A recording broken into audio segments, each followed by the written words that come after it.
गर्मी में गरीब बहू की खेत वाली ठंडी रसोई। कौशल्या, क्या हुआ है तुम्हें? तुम रो क्यों रही हो? माँ, आप तो बुआ से मिलने गई थी ना? क्या हुआ? क्या उन्होंने आपसे कुछ कहा? बताओ ना माँ।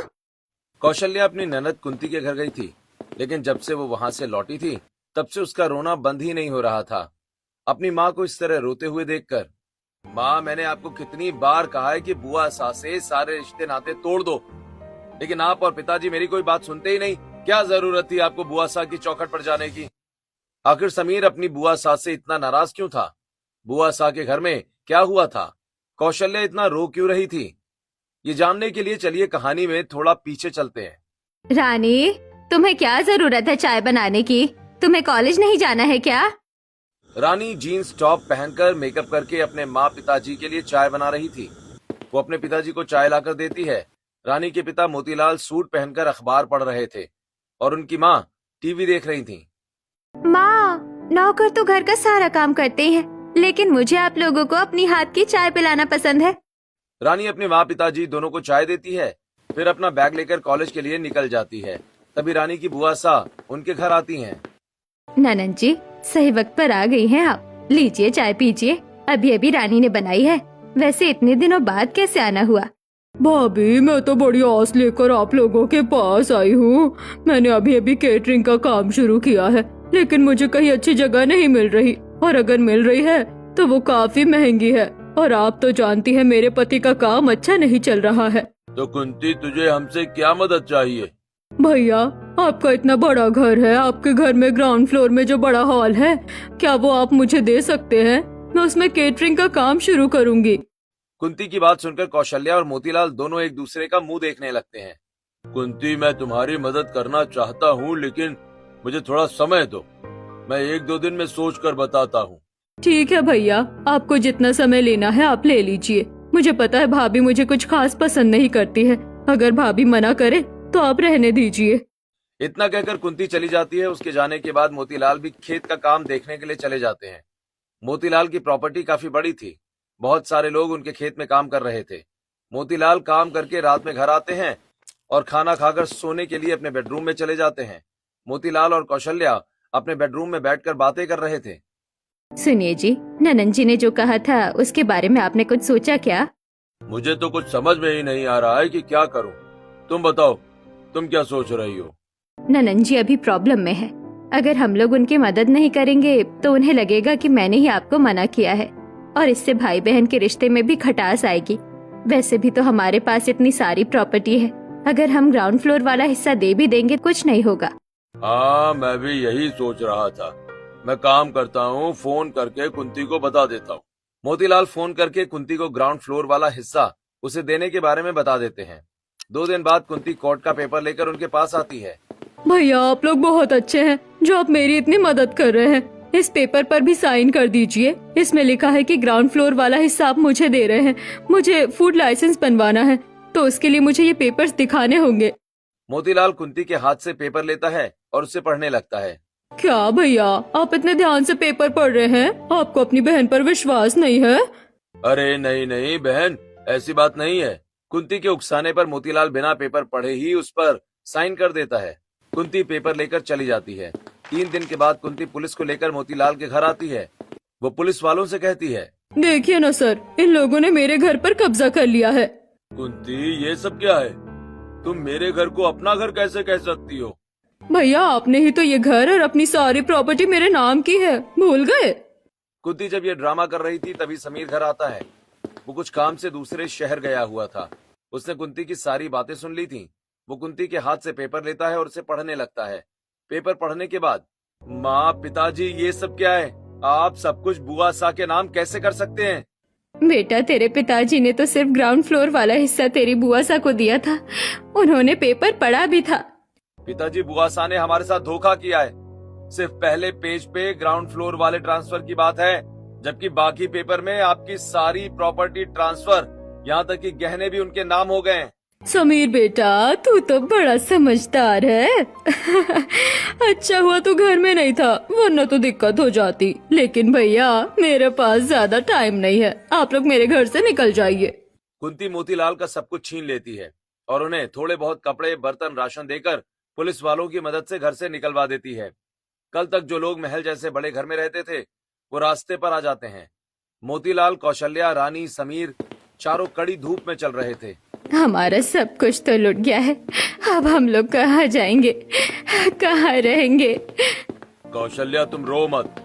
मैंने तुम्हारे नाम जो खेत किया था वो अभी भी हमारे पास है। उसमें एक झोपड़ी है जो मैंने खेतों में काम करने वाले लोगों के लिए बनवाई थी। हम वहीं चलकर रहते हैं अब। मोतीलाल अपने पूरे परिवार को लेकर खेत वाले घर में आ जाता है। वो घर बहुत छोटा था और घर के बाहर रसोई थी जो मजदूरों ने बनाई थी। वो रसोई कम, चबूतरा ज्यादा लग रहा था। चारों तरफ से बांस और ऊपर छज्जा। गर्मी और भूख से कौशल्या की तबीयत खराब हो जाती है। माँ, आप आराम करो, मैं खाना बना कर लाती हूँ। रानी को एसी में रहने की आदत थी। उसे गर्मी बर्दाश्त नहीं हो रही थी। गर्मी की वजह से उसके शरीर में रैशेस पड़ गए थे, लेकिन वो फिर भी जैसे तैसे करके खाना बनाती है और सभी को खाना देती है। सभी खाना खाते हैं। ऐसे ही दिन गुजरते हैं। धीरे धीरे मोतीलाल और उसका परिवार उस छोटे से घर में एडजस्ट करते हैं। देखते ही देखते 6 महीने गुजर जाते हैं। कौशल्या ने पास वाले गांव की एक लड़की से समीर की शादी तय कर दी थी। घर में शादी की तैयारियां चल रही थीं। क्या हुआ माँ, आप इतनी परेशान क्यों हैं? बेटा, तेरे भैया की शादी की सारी तैयारी हो गई है, लेकिन केटरर वाले काम करने के बाद पैसों के लिए मान नहीं रहे हैं। उन्हें ऑन द स्पॉट पैसे चाहिए। हम लोग क्या करें? मैंने कई लोगों से बात की है, लेकिन कहीं बात नहीं बन रही। अगर बुआ सा ने हमारे साथ इतना बड़ा धोखा नहीं किया होता तो हमें कभी भी इतनी दिक्कत नहीं होती। मैंने सुना है बुआ सा बहुत फेमस केटरर बन गई है।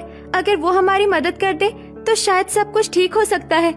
तू सही कह रही है, लेकिन अगर मैंने तेरे भैया और पिताजी से बात की तो वो कभी भी बात के लिए नहीं मानेंगे। मैं खुद जाकर तेरी बुआ सा से बात करती हूँ। कौशल्या कड़ी धूप में पैदल पसीने में तरबतर होकर अपने पुराने घर जाती है और देखती है कि ग्राउंड फ्लोर में बहुत सारे लोग खाना बना रहे हैं। वो घर के अंदर जाती है। भाभी, आप यहाँ? कुंती, मुझे तुम्हारी मदद चाहिए। हम लोग समीर की शादी करवा रहे हैं, लेकिन कोई भी केटरर बकाया में काम करने के लिए तैयार नहीं हो रहा है। क्या तुम मेरे बेटे की शादी में खाना बनवा दोगी? मैं धीरे धीरे तुम्हारे पैसे चुका दूंगी। भाभी, आप पागल हो गई है क्या? मैं सिर्फ अमीर लोगों की शादियों में ही खाना बनवाती हूँ। अगर मैं आप जैसे गरीब भिखारियों के बेटे की शादी में खाना बनवाऊंगी तो मेरी बेइज्जती हो जाएगी। ऐसा मत करो कुंती, मैं बहुत उम्मीद लेकर तुम्हारे पास आई हूँ। मैंने कोई खैरात नहीं खोल रखी है। निकल जाइए मेरे घर से। कुंती कौशल्या की काफी बेइज्जती करती है और अपने लोगों को बुलाकर कौशल्या को धक्के मारकर घर से निकाल देती है। इतनी बेइज्जती होने की वजह से कौशल्या घर आकर रोने लगती है। उसे रोता देखकर उसके परिवार वाले परेशान होते हैं। समीर को जब पता चलता है कि कौशल्या कुंती के घर गई थी तो वो बहुत गुस्सा करता है। माँ, मैंने आपको कितनी बार कहा है कि बुआ सास से सारे रिश्ते नाते तोड़ दो, लेकिन आप और पिताजी मेरी कोई बात सुनते ही नहीं। क्या जरूरत थी आपको बुआ सा की चौखट पर जाने की? अब हम लोग क्या करेंगे? समीर की शादी कैसे करवाएंगे? हम लोग अपने बेटे की शादी मंदिर में करवा देंगे, लेकिन किसी के आगे हाथ नहीं फैलाएंगे। कौशल्या मोतीलाल की बात मान जाती है और कुछ दिन के बाद मंदिर में समीर और माया की शादी हो जाती है। समीर माया को लेकर अपने घर आता है। कौशल्या माया का गृह प्रवेश करवाती है। बेटा, थोड़ी देर में गांव की औरतें तुम्हारी मुंह दिखाई करने के लिए आती होगी। हे भगवान, पता नहीं मुझे कब तक शादी के जोड़े में रहना होगा। मुझे तो बहुत गर्मी लग रही है।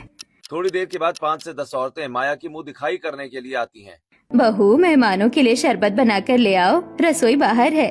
कौशल्या के कहने पर जैसे ही माया बाहर जाकर रसोई को देखती है वो हैरान रह जाती है। ये रसोई है? यहाँ तो हद से ज्यादा गर्मी है। खाना बनाते बनाते कहीं मेरी जान ना निकल जाए। गर्म हवाएं सीधा चेहरे पर पड़ रही है। ये सब सोचते हुए माया मेहमानों के लिए मटके से पानी निकालकर ठंडा ठंडा नींबू पानी बनाती है और सबको पीने के लिए देती है। बहू की मुंह दिखाई करके और उसे गिफ्ट देकर मेहमान थोड़ी देर में चले जाते हैं। माँ जी, रसोई तो हद से ज्यादा गर्म है। क्या आप लोग रसोई का कुछ नहीं कर सकते? माया, हमारे घर के हालात अभी ठीक नहीं है। तुम थोड़ा सा एडजस्ट कर लो। जब हाथ में पैसे आएंगे तो मैं कुछ करूंगा। ऐसे ही दिन गुजरते हैं। माया अपने ससुराल में एडजस्ट करने की कोशिश करती है। एक दिन बहुत ज्यादा गर्मी थी। माया अपने ससुराल वालों के लिए भट्टी की तरह तप रही रसोई में नाश्ता बना रही थी। चूल्हे की गर्मी की वजह से उसका चेहरा लाल हो गया था और माथे से पसीना टपक रहा था। वो सबके लिए रोटी, भुजिया और सिलबट्टे पर आम की चटनी पीसती है। सभी जब खाने के लिए बैठते हैं तब, अरे वाह भाभी, चटनी तो बड़ी अच्छी बनाई है आपने। गर्मी के दिनों में इस तरह का खाना ही अच्छा लगता है। हाँ माँ जी, वैसे भी सब्जी खत्म हो गई है। मैं सोच रही थी कि आज दोपहर को दाल चावल सहजन की सब्जी बना दूं। साथ में आम की चटनी बना देना, ये खाने का स्वाद और बढ़ा देते हैं। सभी लोग खाना खाकर अपने अपने काम पर चले जाते हैं। माया अपना रसोई का काम करके घर में साफ सफाई करती है और फिर दोपहर का खाना बनाने के लिए खेत में जाकर टमाटर के पौधों से टमाटर, मिर्च के पौधे से मिर्च और बैगन के पौधे से बैगन तोड़ती है और सारी सब्जियों को रसोई में ले जाकर धोकर खाना बनाना शुरू करती है। दोपहर का समय था, धूप बिल्कुल सिर पर थी। हाय राम, कितनी गर्मी लग रही है। इस छज्जे की वजह से धूप सीधे पड़ रही है, लेकिन तीन तरफ से रसोई खुली होने की वजह से ये जो लू चल रही है उसमें बैठकर खाना बनाना बहुत ही मुश्किल है। गर्मी की वजह से माया की तबीयत खराब होने लगती है, लेकिन वो जैसे तैसे सभी के लिए खाना बनाती है और खाना बनाने के बाद कमरे में जाकर अपने बिस्तर पर आराम करती है, लेकिन वहाँ भी उसे काफी गर्मी लगती है। इस घर में कहीं भी दो पल का आराम ही नहीं है। रसोई भट्टी की तरह तपती है और घर तो लग रहा है जैसे ज्वालामुखी है। समझ नहीं आ रहा है क्या करूं।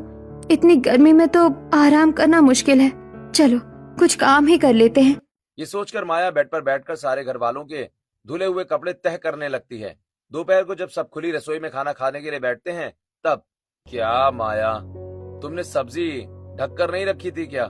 ये सब्जी कितनी किरकिर कर रही है। मैंने तो सब्जी को ढककर ही रखा था, लेकिन क्या करूं, हमारी रसोई खुली है तो शायद हवा की वजह से सब्जी में मिट्टी चली गई होगी। मैं तो अपनी तरफ से काफी ढककर खाना बनाने की कोशिश करती हूँ। समीर, शिकायत करना बंद कर और जो है वो चुपचाप खा ले। पता नहीं तेरे पिताजी की क्या मति मारी गई थी जो वो अपनी बहन की मदद करने गए। अगर उन्होंने अपना बड़प्पन नहीं दिखाया होता तो आज हम लोग इतनी गर्मी में बैठकर खाना नहीं खा रहे होते। भगवान, ये सब तुम क्या कह रही हो? हाँ, मैंने जो भी किया था तुमसे पूछ कर ही किया था। तुमने हाँ कहा था तभी तो वो पेपर मैंने साइन किए थे। अगर तुम्हें उस औरत की चालाकी के बारे में पहले से ही पता था तो तुमने मुझे पहले क्यों नहीं बताया? और क्यों गई थी तुम समीर की शादी के टाइम उससे मदद मांगने? इस तरह खाना खाते हुए कौशल्या और मोतीलाल एक दूसरे से बहस करने लगते हैं, जिससे परेशान होकर, इतनी गर्मी में आप लोग बहस क्यों कर रहे हैं? एक दूसरे पर इल्जाम डालने में क्या हमें गर्मी से राहत मिल जाएगी? क्या हमें अपना ठंडा घर वापस मिल जाएगा? माँ, क्या आपको अपनी ठंडी रसोई वापस मिल जाएगी? नहीं ना? तो बस कीजिए। आप लोग ये क्या बातें कर रहे हैं? बहू, तू अपना काम कर, ज्यादा हमारी बातों में कान मत लगा। तूने सुना नहीं तेरे पति ने क्या कहा? पिछली बातों को उठाने का कोई फायदा नहीं है। कौशल्या माया को डांटकर चुप करवा देती है और फिर सभी खाना खाकर आराम करने के लिए चले जाते हैं, लेकिन रानी रसोई में रुकती है। भाभी, माँ की बातों को आप दिल से मत लगाना, वो परेशान है। आपको पता है, पहले हमारा भी बहुत बड़ा घर था और ठंडी रसोई थी। हम लोग अपने बड़े से डाइनिंग टेबल में एसी के सामने बैठकर खाना खाते थे, लेकिन बुआ सा ने धोखे से हमसे हमारी सारी प्रॉपर्टी छीन ली और तब से हमें इस घर में जाकर रहना पड़ रहा है। रानी माया को अपने बड़े से घर के बारे में और बुआ सा के धोखे के बारे में सब कुछ बताती है। सब कुछ बोलते हुए उसकी आंखों से आंसू आ जाते हैं, लेकिन माया उसे संभालती है। क्या? इतना बड़ा धोखा? आजकल किस पर भरोसा करे और किस पर नहीं, समझ ही नहीं आता है। अक्सर हमारे अपने ही पीठ पर खंजर भोंकते हैं, लेकिन तुम चिंता मत करो रानी, मैं हूँ ना, मैं सब कुछ ठीक कर दूंगी। लेकिन कैसे भाभी? मुश्किलों के आगे कभी हारना मत रानी। चलो, बहुत बातें हो गई, तुम जाकर अपनी सिलाई का काम पूरा करो, मैं बर्तन धो लेती हूँ। माया के कहने पर रानी सिलाई करने के लिए चली जाती है और वहीं माया बाल्टी लेकर खेत के ट्यूबवेल से पानी लाकर रसोई के बाहर एक साइड में पसीने से भीगी हुई धूप में बैठकर बर्तन धोती है। तभी समीर उसके पास आता है। अरे माया, तुम इतनी धूप में बैठकर बर्तन क्यों धो रही हो? थोड़ी देर रुक जाती ना, शाम को धो लेती बर्तन। अरे कोई बात नहीं जी, सारे बर्तन धुल गए हैं। आप तो काम से बाहर गए थे ना, क्या हुआ, इतनी जल्दी आ गए? जमींदार जी के खेत में आज काम जल्दी खत्म हो गया। माया, तुम जल्दी से तैयार हो जाओ, कुछ देर में शाम हो जाएगी तो गर्मी कम होगी। मैं तुम्हें हमारा गांव घुमा कर लाता हूँ। वैसे भी जब से तुम शादी करके घर में आई हो तब से मैं तुम्हें लेकर कहीं नहीं गया। अच्छा ठीक है जी। माया सारे बर्तन धोकर रसोई में रख देती है और कमरे में जाकर अच्छे से तैयार हो जाती है। फिर वो समीर के साथ साइकिल पर बैठकर गांव घूमने के लिए निकल जाती है। समीर माया को अपने गांव के हरे भरे खेत, आम के बागीचे और नदी दिखाता है। नदी के किनारे काफी ठंडी हवा चल रही थी। दोनों बैठकर वहाँ भुट्टा भी खाते हैं। भुट्टा खाने के बाद, तो माया बताओ, मेरा गांव तुम्हें कैसा लगा? आपका गांव तो बहुत ही अच्छा है और मुझे बहुत मजा आया आपके साथ घूमकर। तो चलो चलो, मैं तुम्हें एक खास जगह पर लेकर चलता हूँ। लेकिन कहाँ? अरे चलो तो पता चल जाएगा। समीर माया को एक बूढ़ी औरत के घर ले जाता है, जिनका घर मिट्टी का था और उसमें पुआल का छज्जा लगा हुआ था। समीर और माया दोनों घर के अंदर जाते हैं। विमला चाची, दरवाजा खोल कर देखिए, मैं किसे लेकर आया हूँ। समीर की आवाज सुनकर विमला दरवाजा खोलती है और देखती है कि समीर अपने साथ एक लड़की को लेकर आया है। समीर बेटा, तू कितने दिनों बाद आया है? तेरा दोस्त मोहन शहर क्या चला गया? तू तो मुझे ही भूल गया। अरे नहीं चाची, वो कुछ दिनों पहले ही मेरी शादी हुई है ना, तो इसलिए मैं नहीं आ पाया। लेकिन देखिए मैं किसे अपने साथ लेकर आया हूँ। ये है मेरी पत्नी माया। माया विमला के पैर छूती है। अरे जुग जुग जियो बेटा, तुम खड़ी क्यों हो? बैठो ना। विमला समीर और माया को बैठने के लिए कुर्सी देती है और खुद रसोई में जाकर शरबत बनाने लगती है। माया विमला के घर को अच्छे से देखती है। विमला चाची का घर तो कितना ठंडा है। उनके तो घर के अंदर चूल्हा है, लेकिन फिर भी गर्मी नहीं लग रही। अगर मैं भी मिट्टी से इस तरह की अपनी रसोई बनाऊं तो वो भी ठंडी रहेगी। माया ये सब सोच ही रही थी कि तभी विमला आम का मीठा शरबत बनाकर समीर और माया को देती है। समीर और माया दोनों शरबत पीते हैं। अरे वाह चाची, आप अभी भी आम का कितना टेस्टी शरबत बनाती हैं। इतनी गर्मी में ये ठंडा शरबत पीकर शरीर के साथ साथ मन को भी सुकून मिल रहा है। आपने तो बचपन की याद ताजा कर दी। मुझे याद है, बचपन में मैं तुम्हें और मोहन को ऐसे ही आम का शरबत बनाकर पीने के लिए देती थी। इस तरह विमला समीर से थोड़ी बातें करती है और फिर समीर और माया दोनों विमला को बाय बोलकर अपने घर के लिए निकल जाते हैं। रास्ते में समीर साइकिल चला रहा था और माया साइकिल के पीछे बैठकर कहती है, समीर जी, आपने बहुत अच्छा किया जो मुझे आप बाहर घुमाने के लिए ले आए। आपकी वजह से आज मुझे इतना अच्छा आइडिया आया है। अब आप समझिए कि हमारी सारी परेशानी दूर हो जाएगी। क्या मतलब है तुम्हारा? कैसी परेशानी? वो तो आपको कल ही पता चलेगा। माया समीर के साथ घर जाती है। अपने घर जाते जाते देरी हो जाती है। रानी ने पहले ही रात का खाना बना लिया था, तो माया सभी के साथ खाना खाती है और फिर सो जाती है। अगली सुबह माया 4 बजे उठती है और वो नदी किनारे जाती है। वो तसले में ढेर सारी मिट्टी लेकर आती है। मिट्टी लाने में माया की हालत खराब हो गई थी। हाय राम जी, मिट्टी लाने में ही मेरी हालत खराब हो गई। पता नहीं मैं ठंडी रसोई कैसे बनाऊंगी, लेकिन मैं ऐसे हार भी नहीं मानूंगी। अगर मैंने एक बार अपनी ठंडी रसोई बना ली तो हमारी सारी परेशानी दूर हो जाएगी। ये सब सोचते हुए माया पास के तबेले में जाती है और वहां से गोबर और भूसा लेकर आती है। वो मिट्टी में गोबर और भूसा मिलाती है। ये सब करते हुए माया के कपड़े गंदे हो गए थे और हाथ पैर में मिट्टी और गोबर लग गया था। फिर उसे देखकर खेत में काम कर रहे लोग बातें बनाने लगते हैं। अरे हरिया देख, मोतीलाल की नई बहू गोबर और मिट्टी के साथ खेल रही है। बेचारी गर्मी में खाना बनाकर परेशान हो गई है। मुझे तो लगता है ये लड़की ज्यादा दिन घर में नहीं टिकने वाली। वैसे भी खेत वाली रसोई में खाना बनाने में अच्छों की हवा निकल जाती है। माधव और हरिया की बातें माया के कानों में जा रही थीं, लेकिन वो उन्हें कुछ नहीं कहती। सुबह हो गई थी। सूरज सर पर चढ़ गया था। गर्मी की वजह से उसे पसीना आ रहा था। घर वाले उठ गए थे। जब सभी घर वाले बाहर आते हैं तब, बहू, ये सब तो क्या कर रही है और तूने अपना ये क्या हाल बना रखा? माँ जी, मैं हमारे लिए ठंडी रसोई बना रही हूँ। क्या सच में इस तरह से ठंडी रसोई बन सकती है?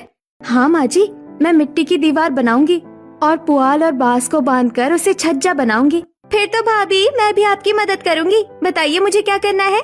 बहू, तुझे जो सही लगता है कर। मुझे पता है तू जो करेगी अच्छा करेगी। तू रसोई बना, मैं जाकर आज खाना बना देती हूँ। ठीक है माँ जी। रानी, तुम एक काम करो, बांस के बागान में जाकर बांस और बंसी काका के खेत से पुआल लेकर आओ। कौशल्या रसोई में जाकर सभी के लिए खाना बनाती है। माया के कहने पर रानी बांस और पुआल लेने के लिए चली जाती हैं। माया मिट्टी, गोबर और भूसा मिलाकर उसे दीवार खड़ी करती है कि इतनी देर में रानी बांस और पुआल लेकर आ जाती है। भाभी, पता नहीं इतनी गर्मी में आप इतनी देर से काम कैसे कर रही हैं? ये सामान लाने में ही मेरी हालत खराब हो गई।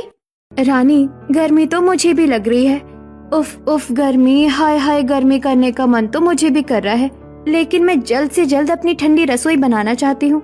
भाभी, आपका जोश देखकर तो मुझ में भी जोश आ गया है। आप रसोई की दीवार बनाओ, मैं बांस और पुआल को बुनकर उससे छज्जा तैयार करती हूँ। रानी और माया दोनों बातें कर रही थी कि तभी कौशल्या दोनों के लिए आम पन्ना लेकर आती है। तुम दोनों सुबह से धूप में काम कर रही हो, ये आम पन्ना पियो, कहीं तुम्हें लू ना लग जाए। रानी और माया दोनों आम पन्ना पीती हैं। अच्छा हो माँ जी, आपने आम पन्ना बना दिया। काफी गर्मी लग रही थी, लेकिन इसे पीने के बाद काफी ठंडक महसूस हो रही है। रानी, अगर तुमने शरबत पी लिया हो तो अब जल्दी जल्दी काम करो, क्योंकि बहुत सारा काम बाकी है। रानी छज्जा बनाने लगती है और माया रसोई की दीवार बनाती है। वो अपनी रसोई को गोल स्ट्रक्चर देती हैं और अपनी रसोई में एक बड़ी सी खिड़की और रोशनदान बनाती हैं। साथ में वो दीवारों पर मिट्टी के खांचे बनाती हैं ताकि उसमें बर्तन और मसाले के डब्बे रख सकें। माया रसोई की दीवार तैयार कर देती है और रानी छज्जा बना देती है। फिर दोनों ननद भाभी मिलकर छज्जे को रसोई में लगा देती हैं और उनकी ठंडी रसोई बन जाती है। रानी जब रसोई के अंदर आती है तब वाह भाभी, आपने तो कितनी सुंदर रसोई बनाई है। मुझे मधुबनी पेंटिंग आती है।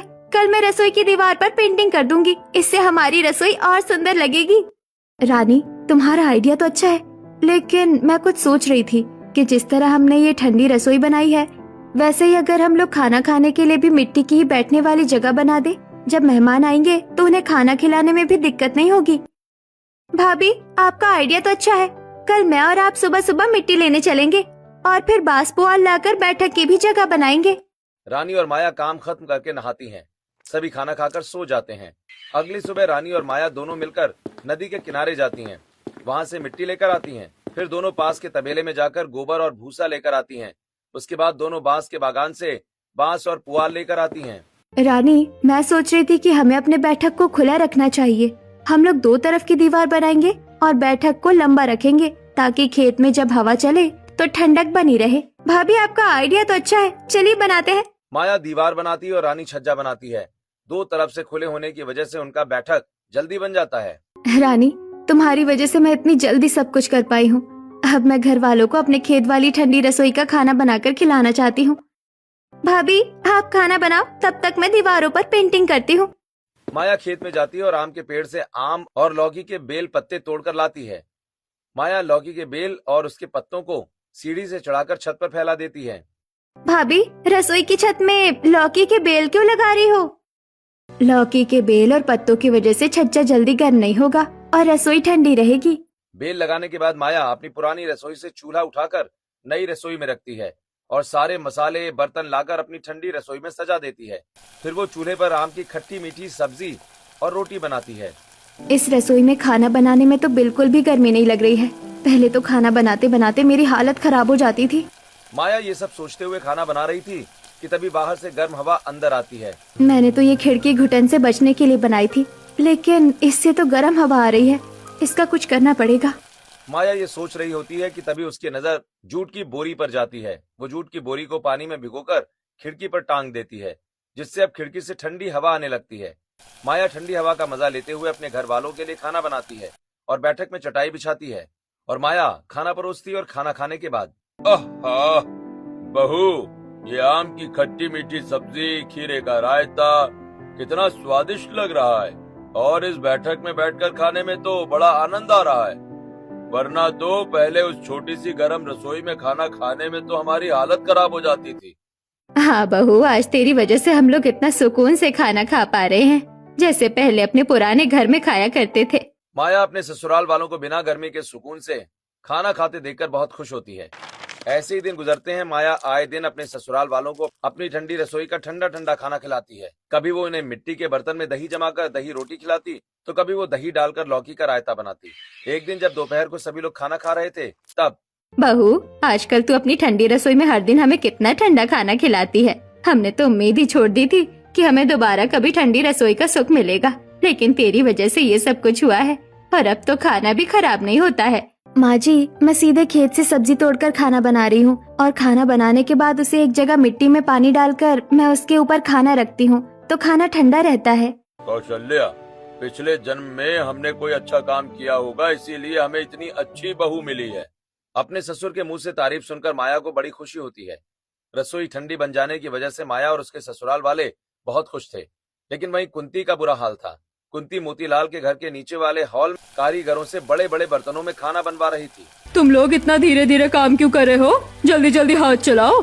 आज एमएलए की बेटी की हल्दी है, कोई गड़बड़ नहीं होनी चाहिए। और ये एसी काम क्यों नहीं कर रहा है? मुझे बहुत गर्मी लग रही है। मैडम, एसी तो कल से ठीक से काम ही नहीं कर रहा है। मैंने आपको बताने की कोशिश भी की थी, लेकिन आप बिजी थी। ऐसे तो खाना खराब हो जाएगा। तुम लोग किसी काम के नहीं हो। अगर तुमने जल्दी काम नहीं किया तो किसी को पैसे नहीं मिलेंगे। कुंती सबको डराकर उनसे जल्दी काम करवाती है और सारा खाना गाड़ी में लोड करवाकर एमएलए के घर लेकर जाती है।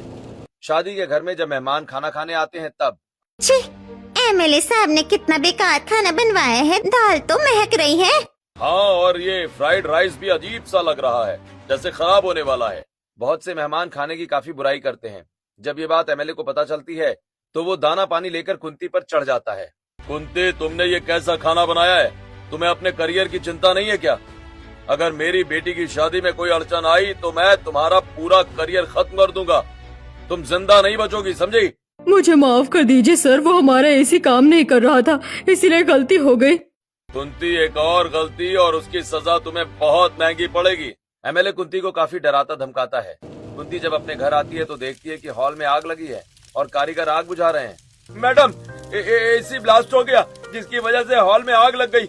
अच्छा हुआ कि सारे सिलेंडर हमने पहले ही बाहर कर दिए थे, वरना बहुत बड़ा एक्सीडेंट हो सकता था।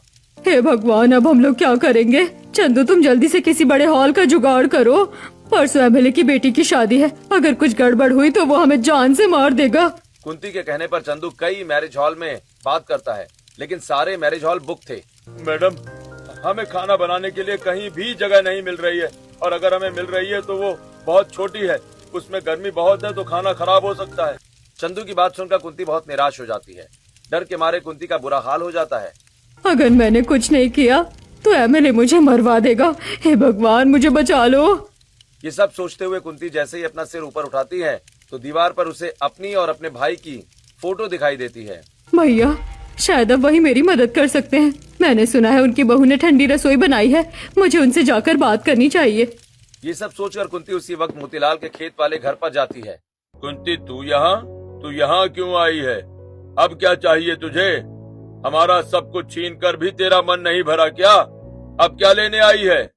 भैया, मेरी जान खतरे में है, आप ही है जो मेरी मदद कर सकते हैं। मैंने सुना है आपकी बहू ने ठंडी रसोई बनाई है, अगर आप मुझे अपनी ठंडी रसोई में एमएलए की बेटी का शादी का खाना बनाने दे दे तो बहुत मेहरबानी होगी। जब मैं तुम्हारे दरवाजे पर आई थी तब तो तुमने अपने आदमियों से बोलकर मुझे बाहर फेंकवा दिया था, और अब तुम हमसे मदद मांगने आई हो? निकल जाओ यहाँ से, हम लोग तुम्हारी मदद कभी नहीं करेंगे।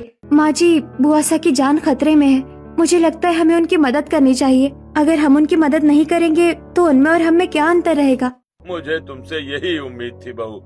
कुंती, हम तुम्हारी मदद करेंगे, लेकिन ये आखिरी बार है। हाँ, इसके बाद हमें अपनी कभी शक्ल मत दिखाना। थैंक यू भैया, आपने मेरी जान बचा ली। इतना कहकर कुंती अपने भैया के पास जाती है, लेकिन मोतीलाल मुंह मोड़कर अपने घर के अंदर चला जाता है। कुंती अपने आदमियों को बोलकर सारा सामान माया के खेत वाली ठंडी रसोई में मंगवा लेती है। 2-3 कारीगर मिलकर गैस चूल्हे में बड़े बड़े बर्तनों में खाना बनाते हैं और खाने की डेगची को बैठक में रखते हैं। इस ठंडी रसोई में ना पंखा है ना एसी, लेकिन फिर भी ये कितनी ठंडी है, मेरा खाना खराब नहीं होगा। कुंती के कारीगर सारा खाना टाइम पर बनाते हैं और फिर वो लोग खाने को गाड़ी में लोड करके एमएलए की बेटी की शादी में ले जाते हैं। सभी लोग खाना खाते हैं और उन्हें खाना बहुत पसंद आता है। एमएलए साहब ने शादी का खाना तो बहुत ही टेस्टी बनवाया है, मजा आ गया खाकर। शायद हल्दी के दिन गर्मी बहुत थी, इसीलिए खाना खट्टा हो गया होगा। मालती की तरह सभी लोग खाने की बहुत तारीफ करते हैं। एमएलए की बेटी की शादी बिना किसी रुकावट के अच्छे से हो जाती है। शादी खत्म होने के बाद, कुंती, तुमने अच्छा काम किया है, ये लो तुम्हारे पूरे पैसे। अब तुम्हें और भी कॉन्ट्रैक्ट मिलेंगे, तो उसके लिए तैयार रहना। एमएलए की बात सुनकर कुंती मुस्कुरा देती है और सीधे मोतीलाल के घर आती है। भैया, ये पैसे आप रख लीजिए। अगर आप लोगों ने मुझे अपनी ठंडी रसोई इस्तेमाल करने नहीं दी होती तो शायद आज मैं आपके सामने जिंदा भी नहीं होती। मुझे माफ कर दीजिए भैया, और मुझे अपना लीजिए। कुंती, हमने तुम्हारी मदद पैसों के लिए नहीं की थी। ये पैसे लो और चली जाओ यहाँ से। भैया, मुझे पता था आप पैसे नहीं लेंगे, लेकिन अपने घर के पेपर तो ले लीजिए। मुझे मेरी गलती का एहसास हो गया है, मैंने आपकी सारी प्रॉपर्टी आपको वापस कर दी है। क्या तुम सच कह रही हो? हाँ भाभी। समीर बेटा, लो ये पेपर पढ़ो। समीर पेपर पढ़ता है। माँ, बुआ सास सही कह रही हैं, उन्होंने हमारा सब कुछ हमें दे दिया है। कुंती समीर को पेपर देकर उनके घर से चली जाती है। माया और उसके ससुराल वाले अपने पुराने घर में वापस आ जाते हैं। माया अपने एसी वाले किचन में आराम से खाना बनाती है और उसके घर वाले भी पुराने घर में आकर बहुत खुश होते हैं।